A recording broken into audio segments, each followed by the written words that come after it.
All right. So, you know, credit to Alabama first off, players, coaching staff, and reason they're number one team in the country. And, coming here and playing in front of 100,000, said it all week, you got to do everything right to give yourself a chance. And obviously we didn't do that. Had chances to get off the field, had Bryce sacked a couple times, let him out. And then, not making fourth downs and not finishing that first drive, but then multiple drives on fourth down. So I'm sure, got killed on going for it on fourth down, but, that's analytics. We believe in our players and it doesn't work all the time. And so when it works or when it doesn't work and you follow the book, it doesn't look good. So, but also it's why it's analytics, not just doing whatever you want to do, because you can easily get a punt blocked. You can give up a punt return, for net of nothing and it'd be exactly the same. So, disappointing, but it's one game, never defines a season. So great team. And we struggled with them on offense, obviously, and especially up front. And I mean, I guess 31's got another year, but he should go be the first pick of the draft. We'll take questions on Zoom. Nick Suss. You talked about the struggles up front. Just what did you see from your offensive line that allowed them to put so much pressure on Matt and kind of took away the run game too? They played a lot of odd tight with four eyes, and that's a hard up front, when you do that. And so, I mean, I tell it how it is, good and bad. We got dominated up front. So that ain't hard to see. I'm sure you saw that watching. Matt didn't have very much time. We had negative runs with guys in the backfield. So again, that's not us doing a very good job. And it's also, credit to a really good defense. And I'd buy 31 and then 10 made plays. I thought about it towards the end of the game.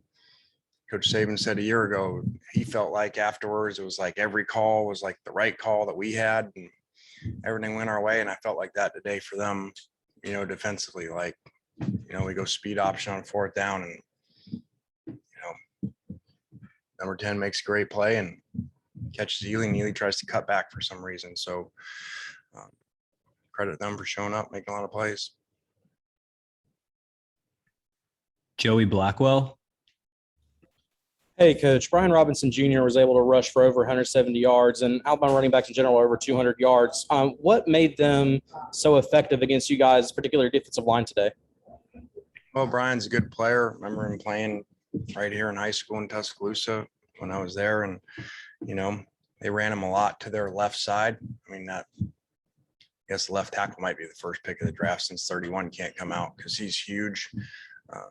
And they ran behind him a lot. The guy's a dominant player, and Brian did a really good job and, was still in there at the end. So actually finally stopped him there in the fourth quarter twice. Parrish. Lane, how far away do you think you are from your offensive and defensive lines being able to catch up and be more competitive in this kind of game? Well, I think that's always an issue with Alabama. I mean, they sign the best players everywhere in the country, but they always sign the best in the front. And so, you're going to have to do unique things, no different than, when Ole Miss did beat Alabama. They had Mdici and moved the front and, made a lot of plays. So it's always going to be a little uphill battle that way. That's just how it is. And, you got to scheme around it. We'll go to Blake. Yeah, Lane, those 2 fourth downs inside your own territory, do you think you would have gone for those against any opponent, or do you think playing Alabama influenced that decision? No, that's actually opposite. If anything, I mean, 100% you go for it. And if, that's the other way.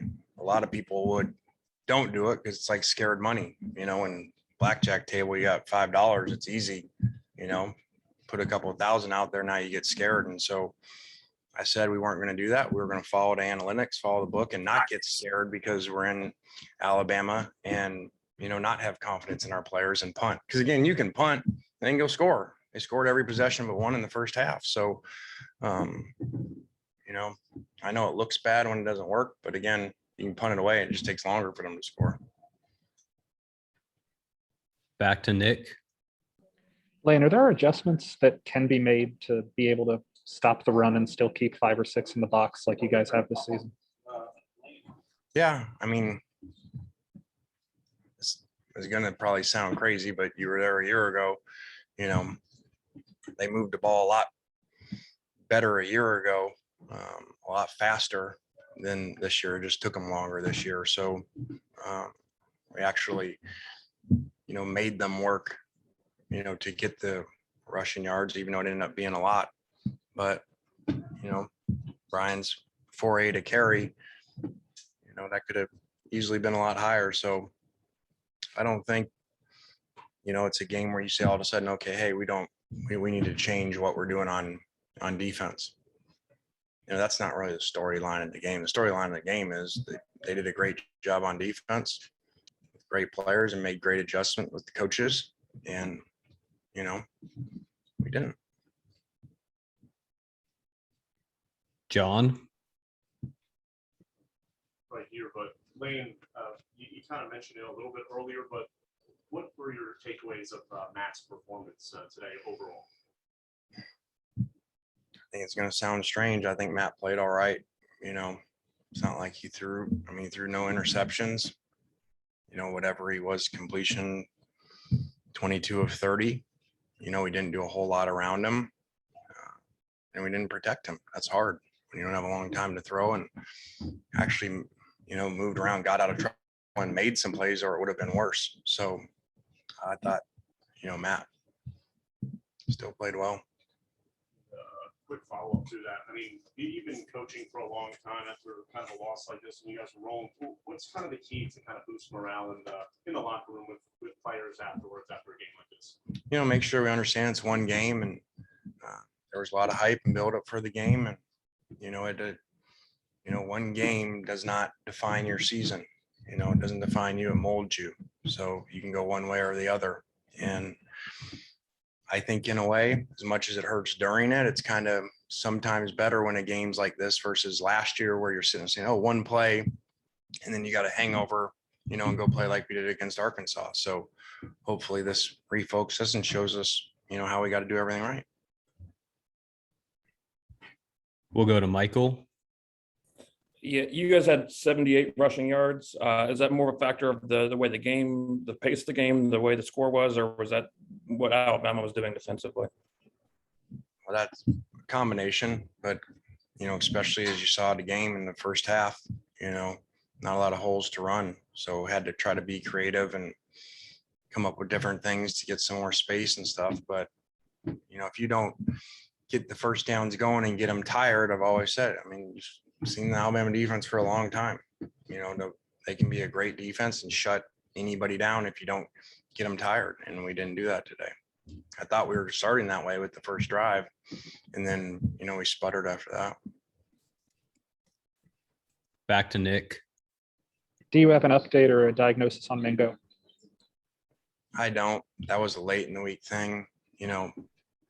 Feel down for the kid. He was in tears, wanted to play in this game, and has worked as hard as anybody. Felt bad for Matt losing him. Finding out Thursday that he wasn't going to play. So we'll see. Okay, we'll take some questions in the room. Coach, how much was playing at Bryant-Denny at full capacity, kind of your first true road game of the season, a factor in this game? I'm sure it was. Once you put the headset on, we don't hear that as coaches.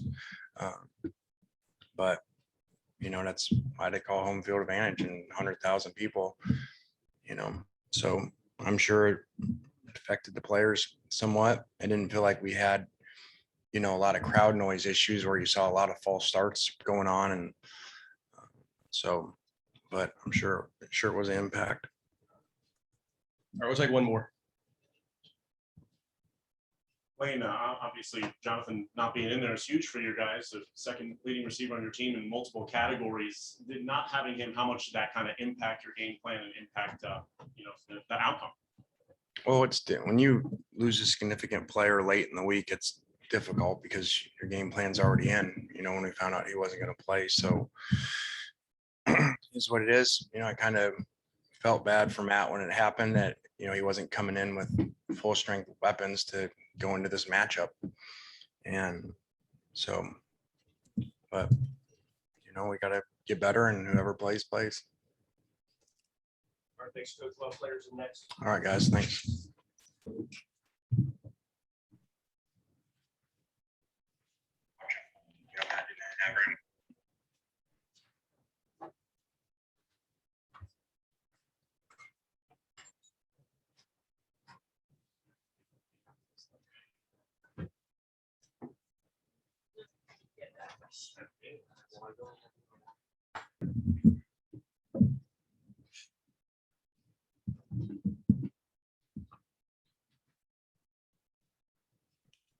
Nick, Keydron, can you just kind of start by talking us through what was going on defensively in the first half? It seemed like they had you guys on your heels for most of that first half.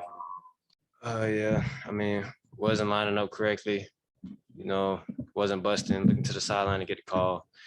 I mean, we really just beat ourselves. A lot of credit to Bama, though. Joey, Brian Robinson Jr. was really effective against you guys. What do you think? Why do you think he was so effective against your defensive line and you guys in general? Like I said, we wasn't lining up correctly, wasn't getting the call, so they were hitting the holes and the gaps that are a weakness in our defense. Nick, So why weren't you getting the calls? What was going on that you weren't lining up correctly? Just kind of what was causing that? I mean, the pace of the offense, hurry up offense, then coach is trying to get the right call to the right personnel. So it's just on us. A lot of things were on us today. This was kind of the first time this year we'd seen some true coverage busts where guys were just running free wide open. From your vantage point at safety, what were you seeing that kind of let guys have those holes?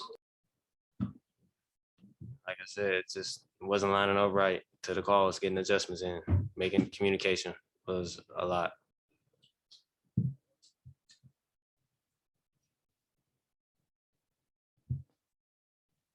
Questions in the room?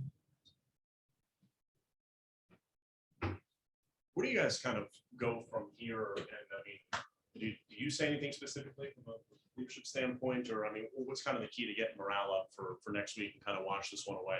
I mean, digest the loss, we learn from it tomorrow and Monday, and then just get ready for next week. We got another big game, SEC game. So we can't just, think about this game so much. We got to move on because we got another good opponent coming in at home. Or anything else for Keydron? Thank y'all.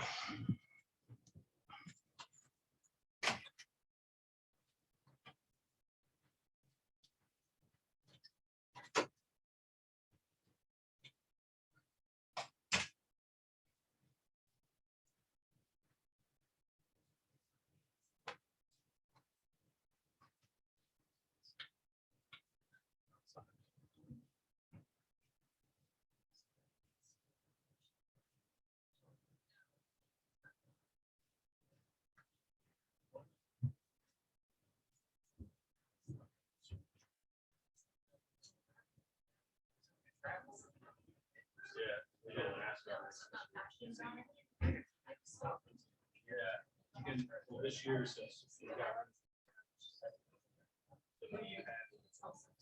I'm not. I'm just like, So like this year you could have up to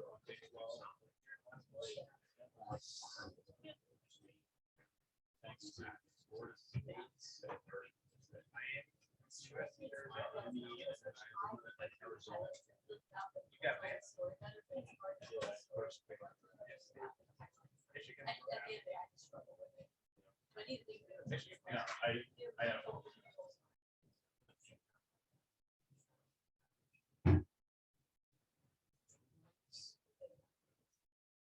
Yeah, I also have USC, so basically just the year 2001.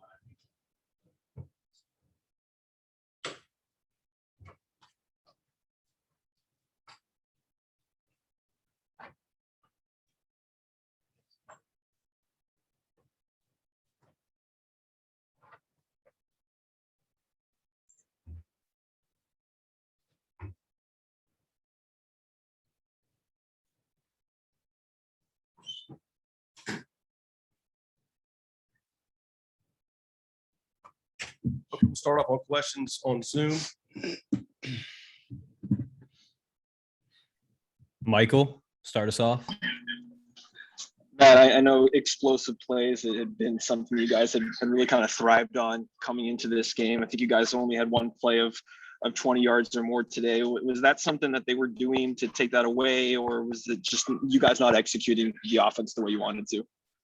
No, it was us just trying to catch a rhythm and then go for the shot play. You know, every time that we've, got our rhythm, it was either a holding or it was something negative towards us. So we couldn't do that because they were getting their rest, and our job was to wear them out, then take a shot deep. So we didn't get to that as much as we wanted to. Nick. Matt, from your perspective, what wasn't working with the running game today? I mean, nothing was not working. It was working. We just didn't execute. We weren't going to the right people. There was a couple times where on pass protection, I didn't see the keys for them to make me hot, and that's when that guy came straight up the gut, untouched, and that was my fault. So I mean, just little things like that is going to get you beat like this, and going against the number one team. Tyler. Matt, football wise, how do you deal with adversity? Excuse me? Speaking in football terms, how do you deal with adversity? Just get back to work. There's nothing you can do about that. It's in the past. Just keep everybody's heads up, and we got a big one next week. We'll go back to Michael. Matt, you guys, came in with the most fourth down tries and most fourth down conversions in the country today. It didn't maybe go as well. Just what were you guys kind of seeing, and just how deflating was it not to be able to get those fourth and shorts? It was frustrating. Our coaches trusted us to make the plays. Like I said, it's just us not executing, not making those fourth down calls when we need it. That's just simple as that. Nick. This was kind of the most you guys saw with players stacking the box and less drop 8 type stuff. Did they do anything schematically that surprised you, or was this kind of what you'd seen and they just kind of? No, they did a little bit of drop 8, but I mean, no, they did everything that they showed on tape, and it was a team like that, they're going to line up and beat us, and then they're going to make you beat them. So, like I said, just executing and knowing little details of what we're doing in that certain play, and there's some play we didn't make enough plays today. That's all it was. Michael. Lane said that it's important for you guys to remember that one game doesn't make or break a season. Just how, as the leader of this team, how do you kind of help the team go forward? Not to feel like this again. We were on a roll, and we got knocked down. Now our back's against the wall. How are we going to respond? And I know everybody in that locker room is going to be ready to go on Monday.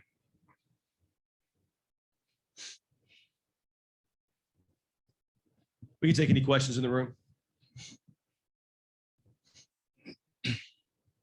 Matt, not to harp on this too much, but we mentioned the fourth downs earlier. I think on 3 of the 4 Bama touchdown drives in that first half, it was coming off a failed fourth down conversion on your guys' end. Do you think that made the biggest difference?